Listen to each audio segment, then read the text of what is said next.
Imagine uma época remota, onde o deserto se estendia ao redor e as cidades eram raras, dispersas e cercadas de mistérios e perigos.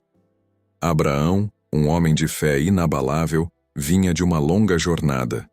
Deus lhe havia prometido uma grande descendência, e Abraão acreditava em cada palavra. Em um desses momentos decisivos de sua vida, ele se encontrava voltando de uma batalha, uma vitória que ninguém esperava. Era um retorno de triunfo, mas também de profunda reflexão. Abraão sabia que a vitória não era apenas fruto de sua força ou das estratégias de seus homens. Aquela vitória, ele sentia, era um presente de Deus. Ele tinha enfrentado reis poderosos e exércitos numerosos, que aos olhos humanos eram praticamente invencíveis. No entanto, ele venceu. E agora, enquanto voltava, Abraão pensava em como retribuir ao Deus que havia sido seu escudo e fortaleza. Foi então que, em meio ao caminho, surgiu um encontro singular. Abraão foi ao encontro de Melquisedeque, um sacerdote que servia ao Deus Altíssimo. Melquisedeque era uma figura única, misteriosa, um sacerdote e rei de Salém, um homem que também reconhecia a soberania de Deus. Ele se aproximou de Abraão com pão e vinho, abençoando-o em nome de Deus, proclamando a grandeza do Altíssimo que entregara os inimigos de Abraão em suas mãos. Abraão, com o coração transbordando de gratidão, sabia que aquela bênção era a confirmação de que Deus estava com ele. Em resposta, num gesto que demonstrava profunda reverência e reconhecimento, ele decidiu entregar a Melquisedeque a 10ª parte de tudo o que possuía. Esse foi o primeiro dízimo registrado na Bíblia, um momento carregado de fé e gratidão, onde Abraão reconheceu que Deus era o dono de tudo. Ao abrir os olhos naquela manhã, Jacó ainda sentia o calor da visão que acabara de ter, como se as palavras de Deus ainda ecoassem ao seu redor. Ele estava em um lugar isolado, sem a segurança do lar e sem as promessas de riqueza ou proteção que seu pai, Isaque, tinha experimentado. Mas naquele instante, ele sabia que não estava só. Deus o acompanhava, o abençoava e lhe prometia um futuro grandioso. Ele podia quase ouvir os passos dos anjos que subiam e desciam pela escada que ligava a terra ao céu, testemunhando o cuidado divino que o rodeava. Com a luz da manhã despontando e o ar frio envolvendo-o, Jacó ajoelhou-se ao lado da pedra que usara como travesseiro e olhou ao redor, admirando aquele lugar que até então parecia comum. Mas agora era diferente. Cada folha, cada rocha e cada brisa parecia vibrar com a presença de Deus. Em um impulso de reverência, Jacó pegou a pedra onde repousara e a ergueu, ungindo-a com óleo como um sinal de consagração. Ali, ele decidiu que aquele local seria um marco, um símbolo do compromisso que ele assumiria dali em diante. Senhor, ele disse em voz baixa, quase como se estivesse tentando captar cada palavra. Se o Senhor for comigo e me guardar nesta viagem, se me der pão para comer e roupa para vestir, e me trouxer em segurança de volta à casa do meu pai, então o Senhor será o meu Deus. Com essas palavras, Jacó estava fazendo um pacto de fé. Ele não tinha nada além da roupa em seu corpo e da esperança no coração, mas prometeu que de tudo o que Deus lhe desse, ele devolveria uma parte, uma 10ª parte, como um sinal de gratidão e aliança. Esse compromisso de entregar o dízimo não era apenas um gesto financeiro, era uma ponte que ligava sua vida terrena com o favor divino que o guiava. A partir daquele momento, Jacó sabia que sua jornada não seria mais apenas sobre ele, seus medos ou suas conquistas. Ele agora tinha uma responsabilidade de honrar a presença de Deus em cada passo, de retornar a ele o que recebesse e de jamais esquecer a visão da escada, que lhe mostrara o caminho entre o céu e a terra. E assim, com um coração renovado, Jacó seguiu adiante, levando consigo a promessa, o compromisso e a esperança de que, um dia, ele retornaria a Betel como um homem abençoado, fiel ao pacto que fizera naquela noite estrelada. A jornada do povo de Israel pelo deserto era repleta de desafios e transformações. Eles haviam deixado para trás o Egito, um lugar onde eram escravos, mas também onde tinham uma rotina e sabiam o que esperar a cada dia. Agora, eles estavam em terras desconhecidas, com nada além da promessa de um Deus que, aos poucos, revelava seus planos. E foi neste cenário que Deus começou a estabelecer as bases de uma nova sociedade. Uma sociedade que refletisse sua justiça, bondade e santidade. Entre essas instruções preciosas estava o dízimo, uma prática que ele formalizou como parte da lei dada a Moisés. Imagine o povo reunido ao redor do Monte Sinai, atentos às palavras de Moisés. Ele trazia os mandamentos e orientações diretamente de Deus, que buscava transformar aquela multidão em uma nação santa, separada para ele. Parte dessa transformação envolvia um entendimento profundo de generosidade e responsabilidade. Deus orientou que cada israelita deveria separar a 10ª parte de tudo o que produzisse, seja dos rebanhos, das colheitas ou do que possuíssem. Esse ato de separar uma parte não era algo casual, tinha um significado espiritual e prático muito especial. Deus designou que esse dízimo fosse entregue para o sustento dos levitas. Diferente das outras tribos, os levitas não tinham uma porção de terra onde pudessem plantar ou criar gado, para sustentar suas famílias. Eles eram os encarregados do serviço no tabernáculo, aquele lugar sagrado onde o próprio Deus manifestava sua presença. E como dedicavam suas vidas exclusivamente ao serviço divino, eles dependiam do dízimo para prover suas necessidades. Era como se Deus estivesse dizendo ao povo: cuidem dos que servem no meu templo. A sua obediência também se mostra no sustento daqueles que guardam e cuidam da minha casa. Mas o dízimo não era apenas para os levitas. Ele sustentava os serviços no tabernáculo, como os sacrifícios e rituais que simbolizavam o relacionamento de Israel com Deus. Cada oferta, cada cerimônia, cada ato de adoração no tabernáculo era financiado por esse dízimo, e era uma forma do povo reconhecer que tudo o que tinham, em última análise, vinha de Deus. Além disso, ao entregar o dízimo, o povo aprendia a confiar que Deus continuaria a prover para suas necessidades, pois ao abrir mão de uma parte de suas riquezas, eles reafirmavam sua dependência do Altíssimo e sua fé em suas promessas. Imagine, por um instante, as tribos de Israel se estabelecendo no vasto e promissor território da Terra Prometida, onde cada pedaço de terra prometia vida, abundância e segurança.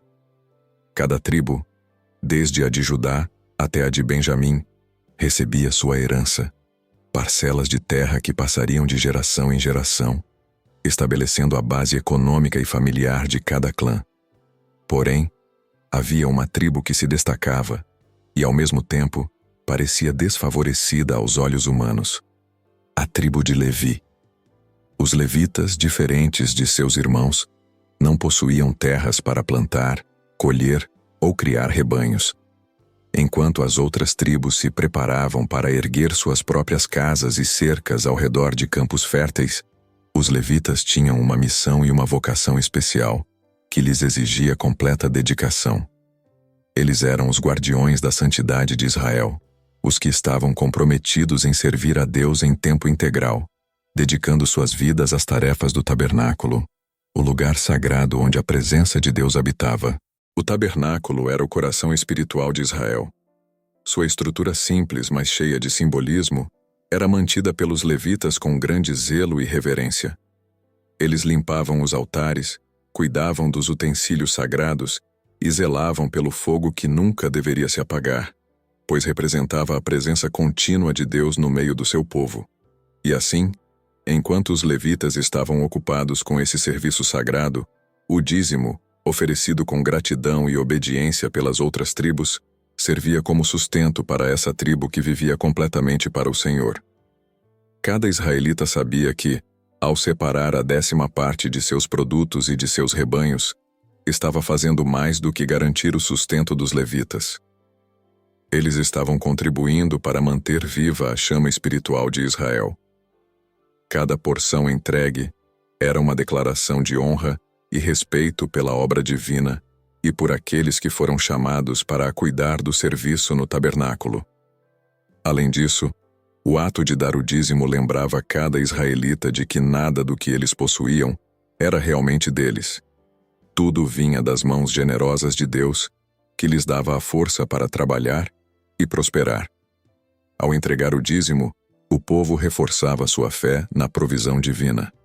Era um ato que exigia confiança, abrir mão de uma parte significativa dos bens, sabendo que Deus retribuiria sua generosidade com bênçãos, fartura e proteção.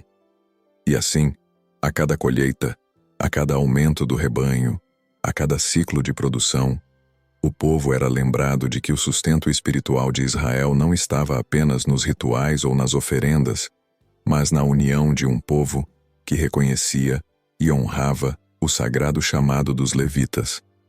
Esse ciclo de oferta e provisão não era apenas uma prática obrigatória.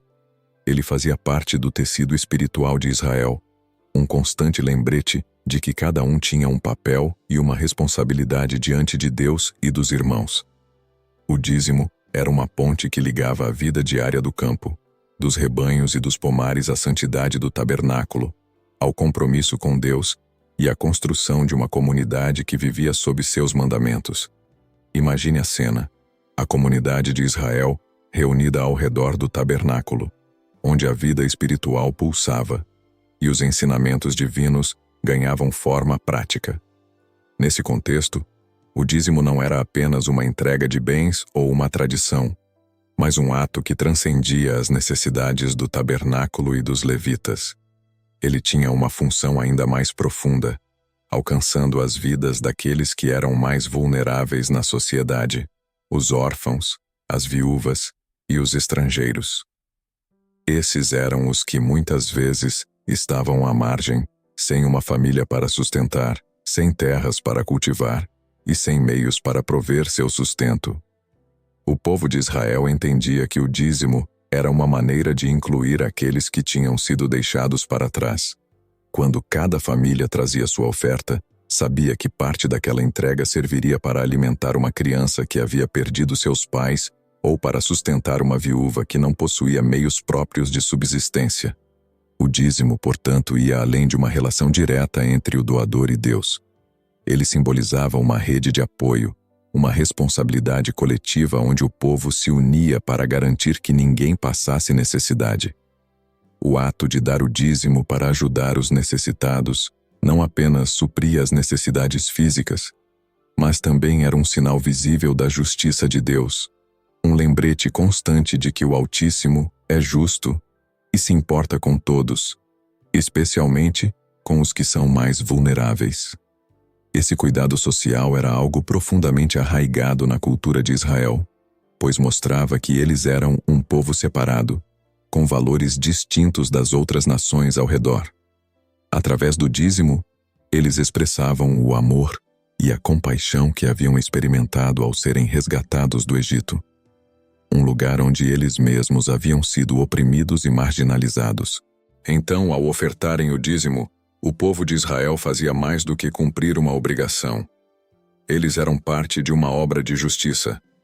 Cada porção de grãos, cada pedaço de fruta, cada moeda ou animal entregue era uma mensagem de que todos importavam, de que cada pessoa, mesmo as que não tinham família ou terras, era digna de cuidado e provisão.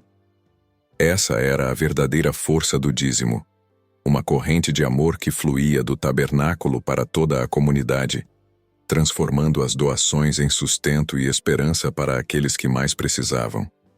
Vamos pensar em um tempo em que o fervor do povo de Israel havia diminuído, e a devoção que antes os unia estava enfraquecida. O templo de Jerusalém, que deveria ser o centro da adoração, estava negligenciado, e os levitas, que dedicavam suas vidas ao serviço de Deus, encontravam-se sem o sustento adequado. Os dízimos, que antes eram ofertados com devoção, agora eram esquecidos, e o coração das pessoas havia se distanciado da aliança com o Altíssimo.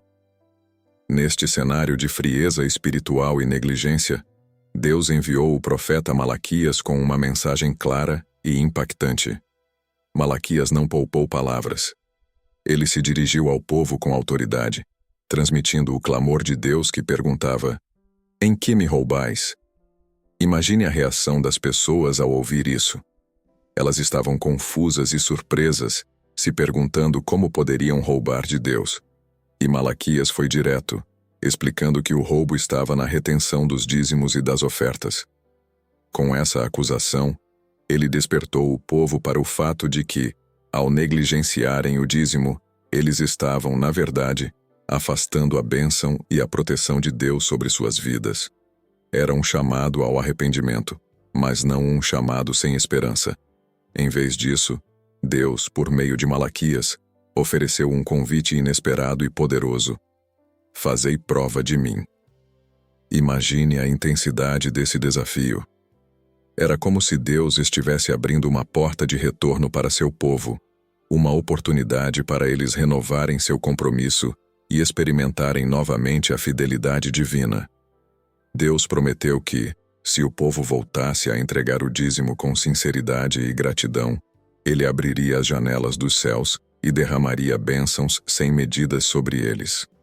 Esse convite não era apenas uma promessa de prosperidade material, era uma chance de restauração espiritual, um retorno ao relacionamento profundo que Deus sempre desejou ter com Israel. As palavras de Malaquias ressoaram como um eco de esperança em meio ao silêncio espiritual de Israel. "Trazei todos os dízimos à casa do tesouro", disse ele em nome do Senhor, "para que haja mantimento na minha casa, e fazei prova de mim nisto." Era como se Deus estivesse abrindo as portas do céu e convidando o povo a confiar novamente. Imagine o impacto dessas palavras em um tempo onde os campos estavam secos, os celeiros vazios e os corações desanimados. A promessa que Deus fez através de Malaquias era grandiosa, incomparável, algo que desafiava a própria imaginação do povo. Deus usou uma imagem poderosa: as janelas do céu. Esse termo evocava uma visão de abundância sem limite, um derramamento de bênçãos tão vasto que nenhum recipiente seria capaz de conter. Ao ouvir essas palavras, o povo poderia visualizar o céu se abrindo, não apenas com a chuva que fertiliza a terra, mas com bênçãos que iriam além das necessidades materiais, bênçãos que tocariam cada aspecto da vida, desde a família até as colheitas, desde o coração até a comunidade. Mas para que essas promessas se cumprissem, Deus pedia algo essencial: confiança. O dízimo não era apenas uma oferta, era um ato de fé, um compromisso que demonstrava que o povo confiava nele como seu provedor. Ao trazerem os dízimos, os israelitas estavam reconhecendo que cada fruto da terra, cada animal do rebanho, cada gota de leite e cada grão de trigo eram dádivas do Altíssimo. E ao devolverem uma parte, eles estavam reafirmando que ele era o Senhor de tudo o que possuíam. A promessa de bênção estava ligada diretamente a essa confiança.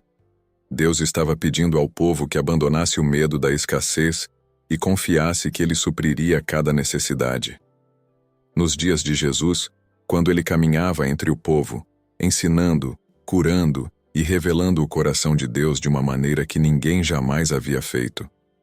Havia muita expectativa em torno de suas palavras, e em cada ensinamento, ele desafiava as crenças e práticas que muitas vezes eram seguidas de forma vazia ou superficial. Entre os que estavam atentos às suas palavras estavam os fariseus, líderes religiosos da época, zelosos em seguir cada detalhe da lei de Moisés. Eles eram conhecidos pela extrema rigidez em obedecer às leis, incluindo o dízimo. Eles levavam tão a sério essa prática que não apenas dizimavam seus campos e seus rebanhos, mas também as ervas mais pequenas de seus jardins, como a hortelã, o endro e o cominho. Jesus observava essa devoção meticulosa, mas ele sabia que havia algo faltando. Ele sabia que o dízimo, embora importante, era apenas uma parte do que Deus esperava de seu povo. Jesus se dirigiu aos fariseus de maneira direta e impactante, apontando que, Embora fossem extremamente cuidadosos em dar o dízimo até das menores plantas, negligenciavam aspectos fundamentais da lei, como a justiça, a misericórdia e a fidelidade. Era como se ele dissesse: vocês estão tão preocupados com a parte exterior da obediência que se esqueceram do coração da lei, aquilo que realmente importa para Deus. Jesus queria mostrar que o dízimo não deveria ser uma prática isolada, uma obrigação fria e mecânica. Para ele, o verdadeiro propósito do dízimo era mais profundo, uma expressão de um coração cheio de compaixão e retidão. Ao mencionar o dízimo, ele não estava criticando a prática em si. Pelo contrário, ele afirmou que o dízimo era importante e deveria ser mantido. Mas para Jesus, esse ato de generosidade só tinha valor verdadeiro quando vinha acompanhado de uma vida justa, um coração compassivo e uma mente comprometida com o que é correto. A mensagem de Jesus era clara. O dízimo sem justiça era vazio. O dízimo sem misericórdia era incompleto. Ele queria que o povo entendesse que o amor e o cuidado para com os outros eram tão importantes quanto o cumprimento das regras religiosas. As palavras do apóstolo Paulo ecoando nas pequenas igrejas do Novo Testamento, espalhadas por cidades como Corinto, Filipos e Éfeso, lugares onde homens e mulheres estavam apenas começando a entender o que significava viver uma vida de fé em Cristo. Paulo, em suas cartas, falava com paixão sobre a importância de viver uma vida generosa, não como uma obrigação, mas como uma expressão natural de amor e gratidão a Deus. Para Paulo, a generosidade não era medida apenas pelo quanto alguém dava, mas pelo coração por trás da doação. Ele queria que cada cristão soubesse que Deus não se agradava de ofertas dadas por obrigação ou com relutância. O apóstolo enfatizava que Deus ama ao que dá com alegria. Esta era uma ideia revolucionária para muitos. Dar não por medo ou por pressão, mas com um coração leve, cheio de alegria e de vontade de abençoar os outros. Paulo falava de uma generosidade que fluía de um coração transformado, de alguém que compreendia que tudo o que possuía era, na verdade, um presente de Deus. Em uma de suas cartas aos Coríntios, ele lembrou que a oferta deveria ser proporcional ao que cada um tinha. Em outras palavras, ele incentivava que cada pessoa desse de acordo com suas possibilidades, sem comparação ou competição, mas com sinceridade e humildade. Para os mais abastados, isso poderia significar uma doação maior, enquanto para aqueles que tinham pouco, uma oferta menor, mas igualmente significativa, pois era dada de todo o coração. Ele queria que todos entendessem que Deus não olhava para a quantia, mas para o espírito de generosidade. Paulo também incentivava o compromisso voluntário. Ele descreveu que dar com generosidade era um privilégio, uma oportunidade de participar do cuidado de Deus para com os necessitados e de fortalecer a comunidade de fé. Ele falava da oferta como uma semente plantada que, ao crescer, traria frutos para o reino de Deus. Nos dias de hoje, a questão do dízimo ainda desperta muitas conversas e reflexões entre aqueles que buscam entender seu lugar na vida de fé. A prática do dízimo, enraizada profundamente no Antigo Testamento, remonta a Abraão, Jacó e ao sistema de sustento dos levitas no tempo de Moisés. O dízimo era um símbolo de devoção e um reconhecimento de que Deus é o provedor de todas as coisas. Porém, com a vinda de Jesus e os ensinamentos dos apóstolos, o foco da doação começou a expandir-se, abrangendo a generosidade como uma expressão voluntária de amor e gratidão. Hoje, muitos cristãos se perguntam se o dízimo é uma obrigação ainda vigente ou se ele deve ser entendido de outra maneira. Em um mundo onde as estruturas de sustento dos líderes espirituais são diferentes e as necessidades variam de igreja para igreja, algumas pessoas acreditam que o dízimo é mais uma tradição simbólica. Outras, no entanto, veem nele um princípio espiritual que transcende as eras, um ato que continua a expressar dependência e honra a Deus. Apesar das diferentes visões sobre o dízimo, uma coisa permanece clara: o coração da generosidade é essencial na vida cristã. No Novo Testamento, a doação é descrita como algo que vem de um coração disposto, onde cada pessoa contribui de acordo com o que pode e com alegria. A ideia de dar, então, não se resume mais a uma 10ª parte exata, mas envolve um espírito de generosidade que transborda em todas as áreas da vida. Enquanto alguns continuam a ofertar o dízimo de forma literal, outros praticam a doação de acordo com suas possibilidades, apoiando missões, ajudando os necessitados e contribuindo para o funcionamento de suas comunidades de fé. O importante, no contexto atual, é que cada cristão examine seu coração e compreenda que a generosidade continua a ser um princípio fundamental, não uma obrigação rígida, mas um reflexo do amor que Deus demonstrou primeiro. E assim, cada oferta, seja em forma de dízimo ou em outra expressão de apoio e bondade, mantém viva a essência de um coração voltado para o serviço e para o cuidado com o próximo. Agora, imagine a cena com ainda mais profundidade. Esse israelita não apenas leva sua oferta ao templo como uma obrigação. Ele caminha com o coração repleto de expectativa e reverência, sabendo que está participando de algo maior que ele mesmo. Ao longo do caminho, ele talvez passe por vizinhos, familiares e amigos, cada um com suas próprias ofertas, carregando os frutos de seus trabalhos: trigo, cevada, figos, azeite, lã. É quase uma procissão de fé, onde cada pessoa, cada família, se junta em um propósito comum: honrar a Deus. Ao chegar no templo, o israelita sente a atmosfera solene e sagrada do lugar. O aroma das oferendas e dos incensos já se eleva aos céus, misturando-se ao murmúrio das orações. Ele se aproxima do altar com suas mãos cheias, mas sabe que o que está entregando é, na verdade, uma pequena fração de tudo o que Deus lhe deu. Enquanto coloca a 10ª parte de sua colheita nas mãos dos sacerdotes, ele sente que está devolvendo ao Senhor uma parte do que o próprio Deus fez florescer. Esse ato de entrega é um momento pessoal, um símbolo tangível de sua confiança.